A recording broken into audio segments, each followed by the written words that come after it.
Hello दोस्तों, मैं अंकित शर्मा आपके चैनल हिंदी की पाठशाला में आपका हार्दिक स्वागत करता हूं। देखिए दोस्तों, 4 पार्ट हो गए हैं आपकी वर्णमाला के। अब आपका ये आज 5वां पार्ट है। इससे पहले हमने उच्चारण के आधार पर पढ़ा था, अब पढ़ेंगे हम घोष या नाद के आधार पर। तो हो सकता है इसके बाद एक और क्लास हो, आपकी वर्णमाला कंप्लीट हो जाएगी और आप इसका अच्छे से रिवीजन करें। और आप ये मानिए कि आपके प्रश्न बाहर नहीं जाएंगे, मैं इससे ज़्यादा मैं कुछ नहीं कहूँगा। और एक बात और आपसे कहूँगा कि चैनल को आप लोग सब्सक्राइब नहीं करते हैं, चैनल को पहले आप सब्सक्राइब करें और वीडियो को लाइक करें। इतना बात मान लो मेरी, इतना तो कर ही सकते हो। चैनल को सब्सक्राइब तो कर ही सकते हो। आपसे कुछ नहीं कह रहा हूँ कि कुछ संपत्ति हमारी हमारे नाम कर दो, ऐसा तो नहीं है। चैनल को सब्सक्राइब करने को बोला, बहुत सारे चैनल सब्सक्राइब होंगे, एक हमारा भी साइड से पड़ा रहेगा, चलता रहेगा। बस इतना कहेंगे। बात करेंगे घोष या नाद के आधार पर। तो घोष या नाद के आधार पर अगर मैं बात करूं, 2 भागों में बांटा गया है। ठीक है, कौन कौन से आपका 2 भागों में बांटा गया, कौन कौन सी? एक तो आपका सघोष और दूसरा अघोष। अच्छा ये बताओ, सबसे पहले पता होना चाहिए कि घोष का अर्थ क्या होता है। तो घोष का अर्थ होता है कंपन होना।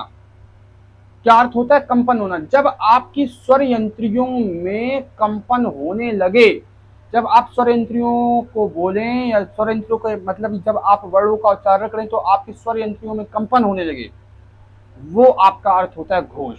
उसका अर्थ होता है घोष, यानी कंपन करना, जिसका अर्थ है घोष का।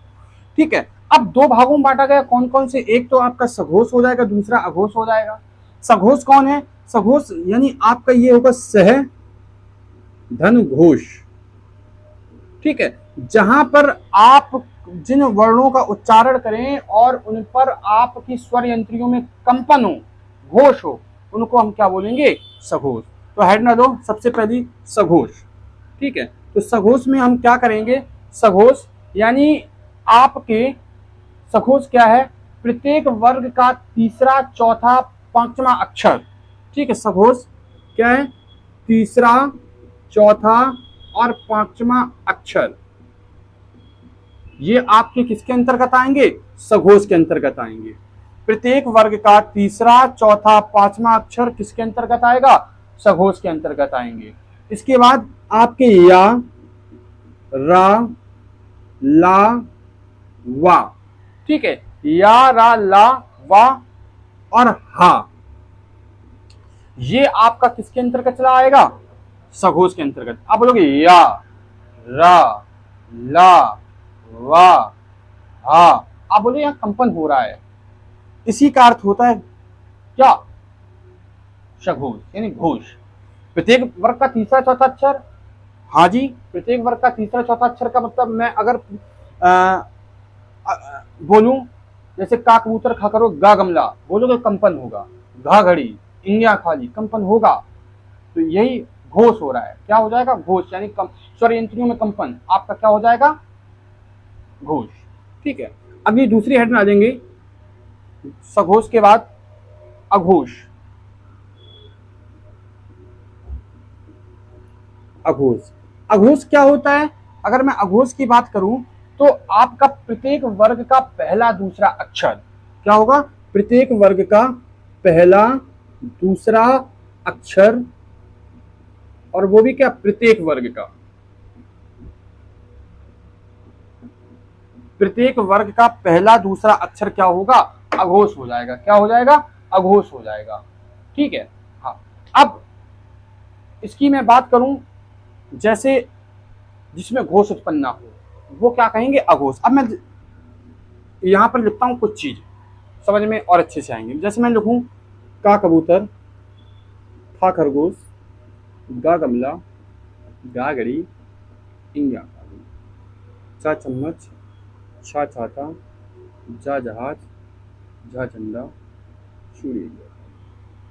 थोड़ा समझाने की कोशिश कर रहे हैं। टाटा, डा, ढा और ड़ा। ठीक है, यानी मैंने बोला प्रत्येक वर्ग का तीसरा, चौथा, पांचवा अक्षर, यानी तीसरा, चौथा, पांचवा अक्षर क्या हो जाएंगे? आपके सघोष। जैसे मैंने बोला, आप बोलोगे, मैंने बोला, और यहाँ पर पहला और दूसरा अक्षर ये क्या हो जाएंगे, आपके आपके अघोष हो जाएंगे। यानी प्रत्येक वर्ग का पहला दूसरा अक्षर अघोष हो जाएगा। यानी आप बोलो का, खा, का, खा, और जैसे आप बोलो गा, घा, तो यहाँ पे कंपन होगा। चा, छा, यहाँ पर नहीं है, लेकिन आप बोलोगे जा, झा, यहाँ पर कंपन होगा। तो यही है। आप बोलो टा, ठा, कुछ नहीं महसूस होगा। डा, ढा, यहाँ पे कंपन महसूस होगा। क्या? तो जहां कंपन महसूस हो वो क्या हो जाएंगे, आपके सघोष, और जहां ना हो वो हो जाएंगे अघोष। प्रत्येक वर्ग का तीसरा, चौथा, पांचवा अक्षर आपका क्या चला जाएगा, सघोष में, और पहला दूसरा अक्षर आपका किसमें चला जाएगा, सघोष में, आपका अघोष में। तीसरा, चौथा, पांचवा अक्षर आपका सघोष और पहला दूसरा अघोष। ठीक है। इसके बाद दूसरी हेड डालेंगे प्राणत्व के आधार पर।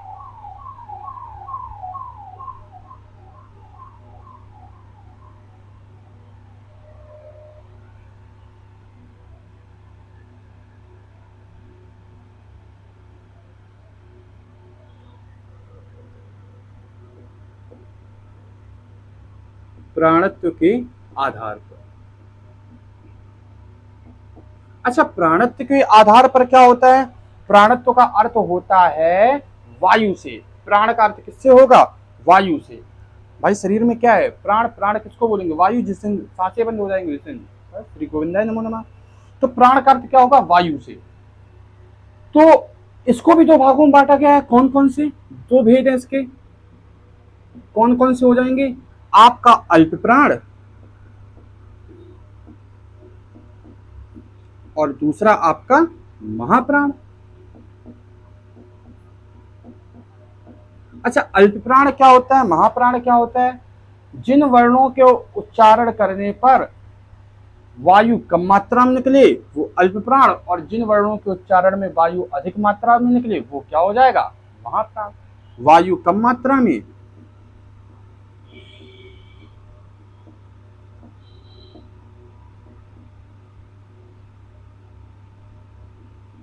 और वायु अधिक मात्रा में।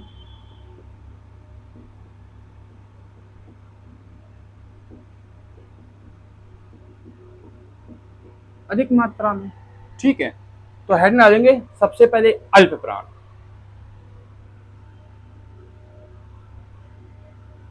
अल्प प्राण में लिखिए प्रत्येक वर्ग का पहला, तीसरा, पांचवा अक्षर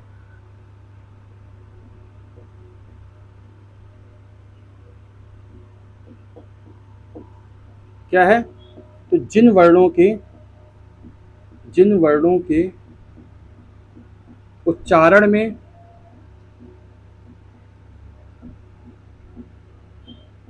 वायु कम मात्रा में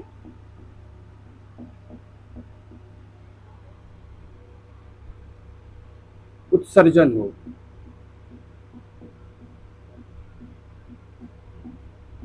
उसे क्या बोलेंगे? अल्प प्राण। ठीक है।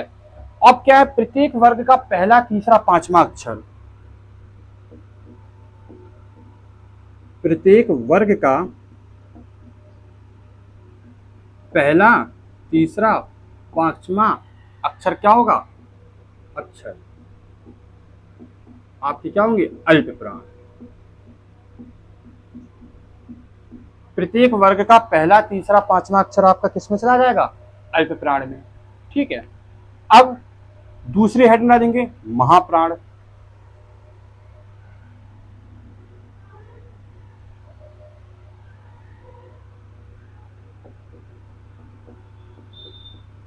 महाप्राण क्या है? जिन वर्णों के उच्चारण में वायु क्या है? अधिक मात्रा में, यानी वायु जो है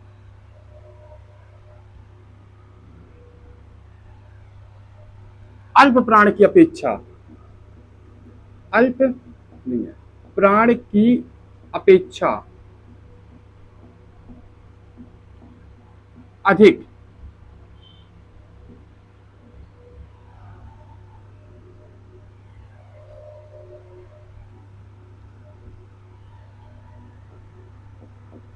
मात्रा में उत्सर्जन हो।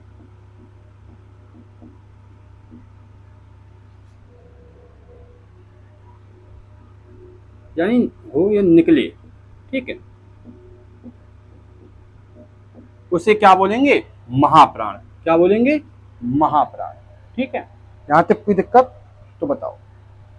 नहीं है? आगे बढ़ें तो प्रत्येक वर्ग का दूसरा चौथा अक्षर क्या होगा? प्रत्येक वर्ग का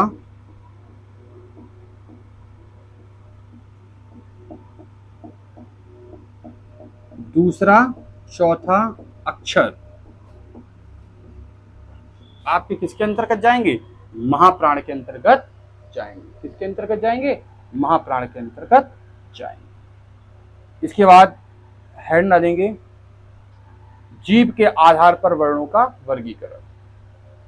अगली हेडिंग, जीव के आधार पर वर्णों का वर्गीकरण। जीव के आधार पर वर्णों का वर्गीकरण।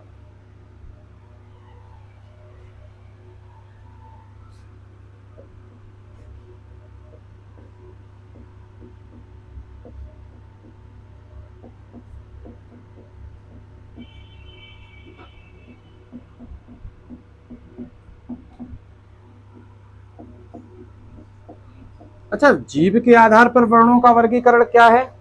तो कुछ 3 भागों में बांटा गया है। इसको भी वर्गीकरण कितने भाग पे किया गया? 3 भाग में। ओके, कौन कौन से? पहला अग्रभाग,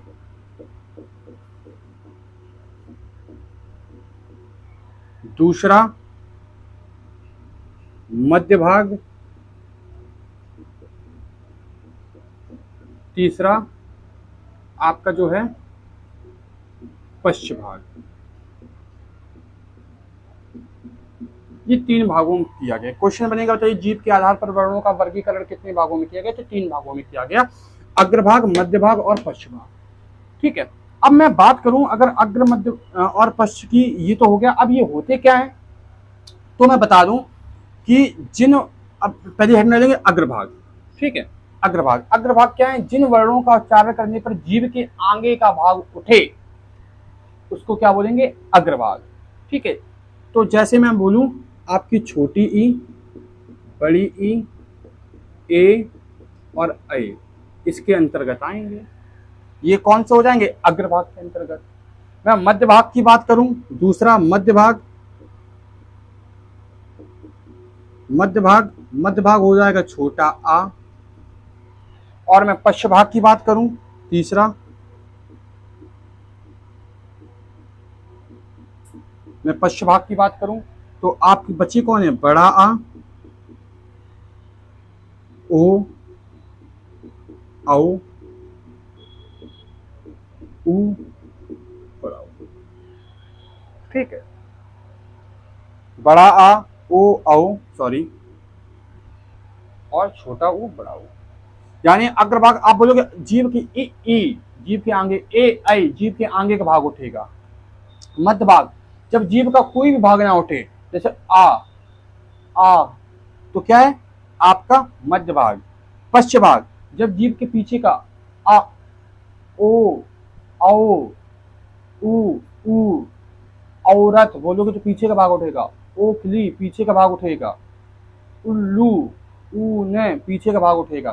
तो यही क्या है? जिन वर्णों का उच्चारण करने पर जीव के आगे का भाग उठे, अग्रभाग ई, ए, ऐ 4 होते हैं। मध्य भाग, जिन वर्णों का उच्चारण करने पर जीव का कोई भी भाग ना उठे, मध्य भाग। पश्च भाग, जिन वर्णों का उच्चारण करने पर जीव के पीछे का भाग उठे उसे हम क्या बोलेंगे? पश्च भाग बोलेंगे। ठीक है, इसके बाद नासिका के आधार पर वर्णों का भेद। नासिका के आधार पर वर्णों का भेद।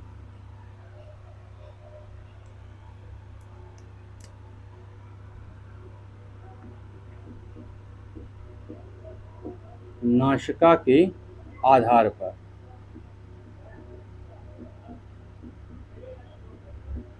नासिका के आधार पर भी 2 भागों में बांटा गया है।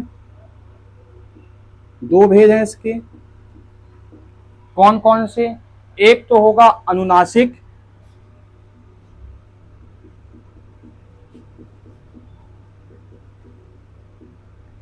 पहला, और दूसरा हो जाएगा आपका निर्नुनासिक।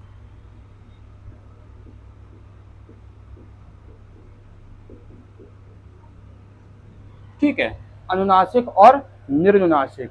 अनुनासिक क्या होता है, जहां पर अंग की बिंदी आ, जैसे मैंने कहते कंगन, मैं कह दूं आपका चंदन, जहां पर ये बिंदी आ जाए वो आपके क्या हो जाएंगे, अनुनासिक। और जहां पर बिंदी ना आए, जिसमें अनुस्वार ना आता हो, जिसमें अनुस्वार ना आए, उसे क्या कहेंगे, निर्नुनासिक। जैसे मैं कह दूं केला, मैं कह दूं आपका आम, ऐसे शब्द क्या हो जाएंगे आपके, कमल, ऐसे शब्द क्या हो जाएंगे आपके, निर्नुनासिक। जहां पर अंक की बिंदी आ जाए अनुनासिक, जहां पर ना आए निर्नुनासिक। कितने भागों में बांटा गया है, 2 भागों में। इसके बाद अगली हेडिंग है मुख द्वार, मुख विवर के आधार पर।